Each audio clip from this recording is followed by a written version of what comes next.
मुझे खुदकुशी करने में कोई हर्ज नहीं।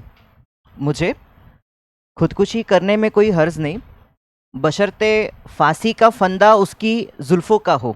इस तरह की मानसिकता रखने वाले युवाओं को, देश के आज़ादी के लिए फांसी के फंदे पे झूलने वाले शहीद भगत सिंह को सबसे पहले मैं यहाँ पे नमन करता हूँ। शहीद भगत सिंह की जो जीवनी है 5-10 मिनट में आपके सामने यहाँ पे रखना स्पष्ट करूँगा। 23 मार्च को जिनकी शहादत हुई, उनका जीवन काल भी नहीं क्या गजानन सर, टोंगसे सर 23 साल का ही था। इस 23 साल में वो ऐसा कुछ कर जाते हैं कि आज 2024 में आज हमें स्मरण करना पड़ता है। 1907 में पाकिस्तान के बंगा शहर में भगत सिंह का यहाँ पे जन्म होता है। भगत सिंह का जन्म होने के बाद से ही उनके फैमिली को जब देखते हैं, उनके जो पिताजी थे किशन सिंह थे, उनके जो नहीं क्या काका जी थे अजीत सिंह थे, ये दोनों भी जो है एक बहुत बड़े क्रांतिकारी हुआ करते थे। जब बचपन की बात है, खेतों में नहीं क्या अक्सर पंजाबी लोग नहीं क्या कुछ तो भी बोने के काम करते थे, तो आपके भगत सिंह के जो पिताजी थे किशन सिंह जो थे, वो अपने खेत के अंदर आम बो रहे थे। तो जब नी के पिताजी को पूछा कि आप ये क्या कर रहे हैं, तो जवाब में उनके पिताजी किशन सिंह उनको जवाब देते कि मैं अगर आम बोऊंगा तो कल इसका एक बड़ा पेड़ बनेगा और हमें मीठे मीठे फल खाने को मिलेंगे। ये जो युक्तिवाद था भगत सिंह को जब उनके पिताजी ने समझाया, तो भगत सिंह के पिताजी की युक्तिवाद से समझ लेते हुए आपके भगत सिंह ने क्या दौड़ते हुए घर पे जाते हैं, और घर पे जाने के बाद नहीं क्या उनके घर में रखी पिस्तौल में से कुछ गोलियां लेकर आते हैं और उनके पिताजी के सामने जमीन में गाड़ना शुरू कर देते हैं। पिताजी को उनका इनोसेंस समझ में आ गया था कि मैंने यहाँ पे आम और गुटलियों की यहाँ पे बात कही, इसने नहीं क्या बंदूक की गोलियां जमीन में डालने का प्रयास कर रहा है और ये बोल रहा है कि जैसे मैं यहाँ पे बंदूक की गोलियां डालूंगा, भविष्य में बंदूक के गोलियों के हजारों पेड़ लगेंगे और देश में इनकलाब आएगा, क्रांति आएगा। 7-8 साल के भगत सिंह को इनकलाब क्रांति की बातें यहाँ पे नजर आती हैं। उनकी माँ उनको काफी चाहती थी। हर माँ पिताजी का सपना होता है कि उनका बेटा जो है जल्द से जल्द शादी करे और एक अच्छी बहू लाए और माता पिता की यहाँ पे सेवा करे। बट भगत सिंह यहाँ पे कहते हैं अगर आज़ादी के पहले अगर मैं मर गया तो मेरी मृत्यु हुई मेरी दुल्हन होंगी। इस तरह के उन्होंने स्टेटमेंट यहाँ पे दिए थे। 1919 में जालियांवाला बाग हत्याकांड आप लोगों को पता होगा। जनरल डायर ने एक बाग के अंदर 1500 निहत्थे लोगों के ऊपर गोलियां चला दी। जो लोग मीटिंग करते वहां पे बैठे थे, बैसाखी का दिन था, तो एक कहावत है यहाँ पे कि भगत सिंह लाहौर से अमृतसर गए। 1919 में जब जालियांवाला बाग हत्याकांड हुआ, लाहौर से अमृतसर गए। उस जालियांवाला बाग हत्याकांड में 1500 निहत्थे बच्चे बूढ़े जो है जनरल डायर द्वारा मार दिए गए।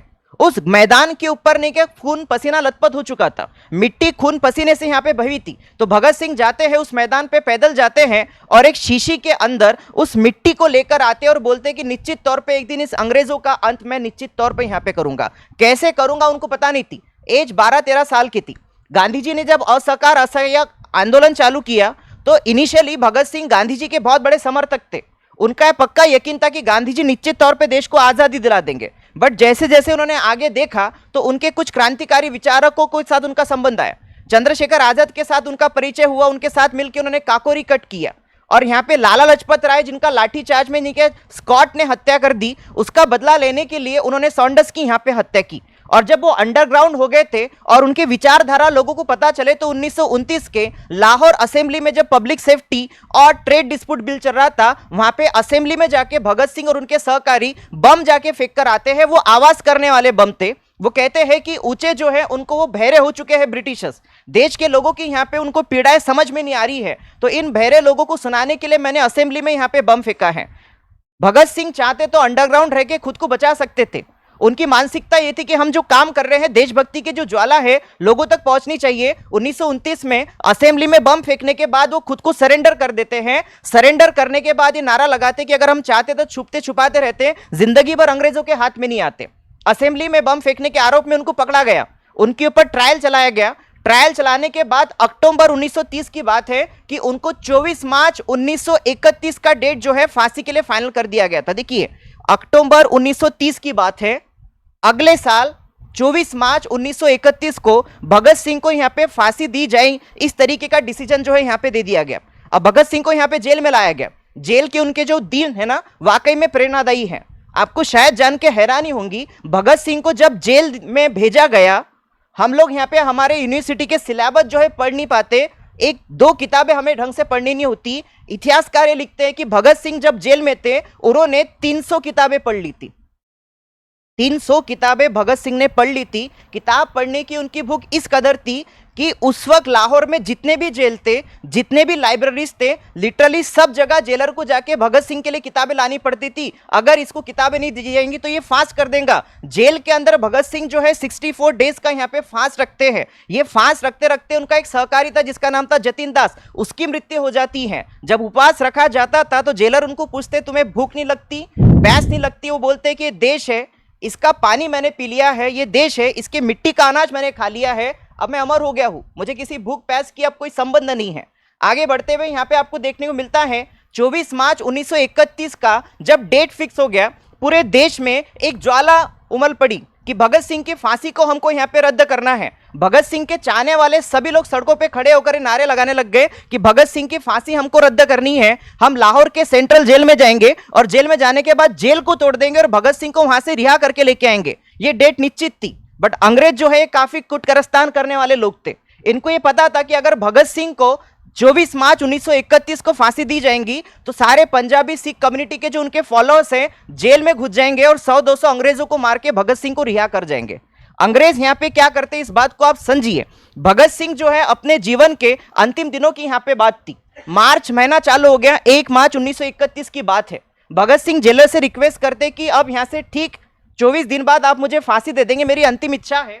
अंतिम इच्छा के तौर पे भगत सिंह ने के किताब मांगने के लिए पढ़ते हैं। उस किताब का नाम था द लेनिन की ऑटोबायोग्राफी। रशिया का एक क्रांतिकारी हुआ, उसका नाम है लेनिन। लेनिन नाम के नहीं क्या क्रांतिकारी की किताब वो पढ़ते हैं और उन्होंने प्रॉपर टाइम टेबल बनाया था कि मुझे किताब 24 मार्च तक पढ़नी है, 24 मार्च तक मुझे किताब पढ़नी है। बट अंग्रेज जो है इनका षड्यंत्र कुछ और ही चल रहा था।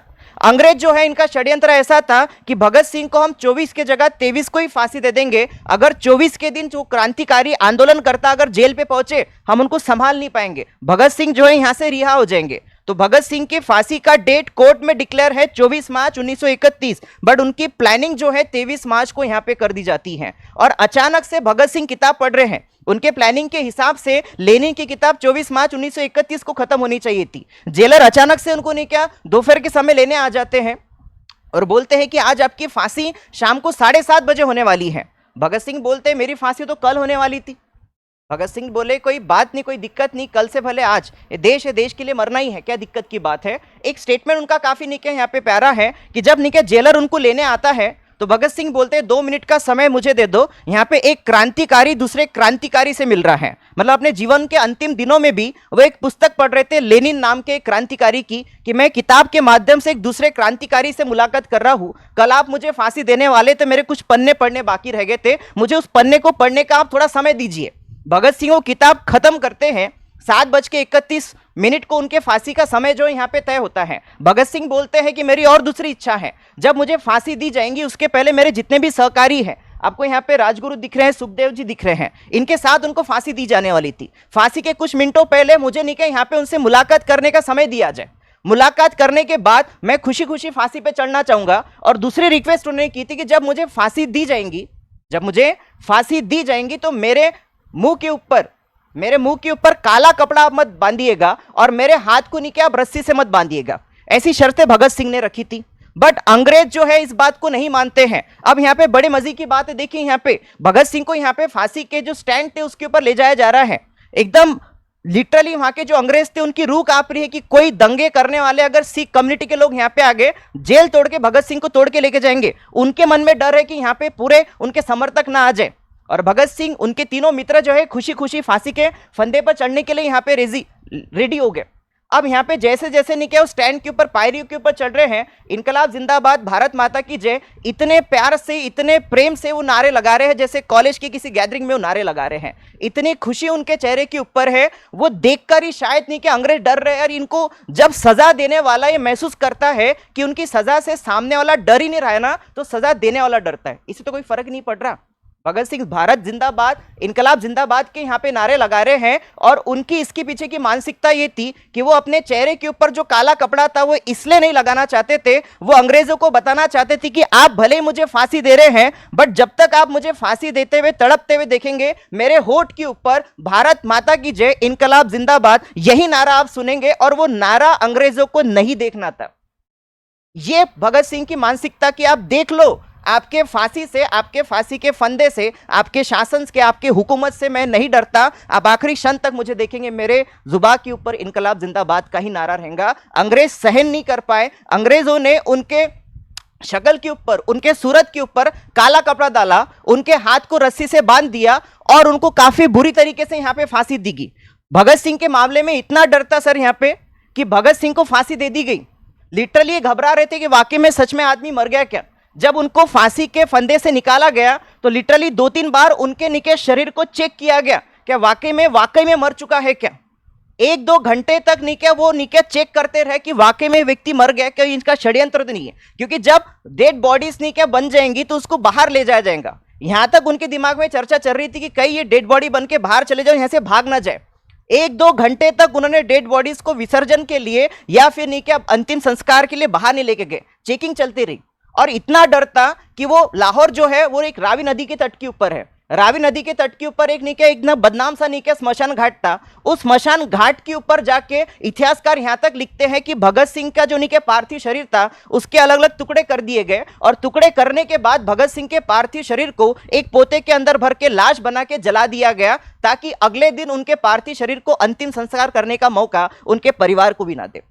तो इस तरह की दुर्घटना हमारे देश में होते हुए आपको देखने को मिलती है। और ये सब हो रहा है 23 साल की उम्र में, 23 मार्च के दिन। 23 साल की उम्र में हम हमारे करियर को निश्चित नहीं कर पा रहे हैं।